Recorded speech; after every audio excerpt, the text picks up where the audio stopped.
And this will be a shorter 1 to 2 minute version. I just got this back from the framers.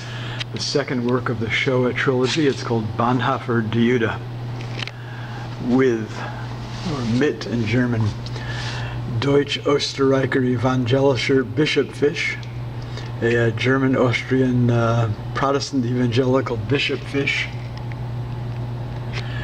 facing a portrait of profile portrait of Bonhoeffer here, and on the right a Reichskonkordat Römisch-Katholische bishopfish, a Reichskonkordat Roman Catholic bishopfish. The Nazi soldier murderer in the upper right. A little humor injected in here, Der Kaiser himself. Linoleum block portrait of a late survivor, Jewish survivor refugee from Vienna, who lived in Seattle for many years. Alexander Schwartz of blessed memory.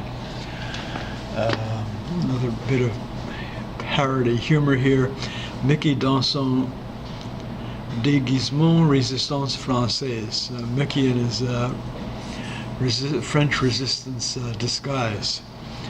I'm thinking about the movie, the documentary, The Sorrow and the Pity, about the French resistance. Too little, too late. On lower left,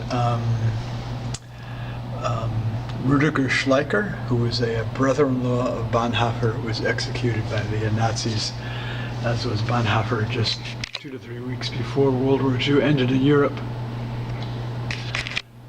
Bonhoeffer the Jew.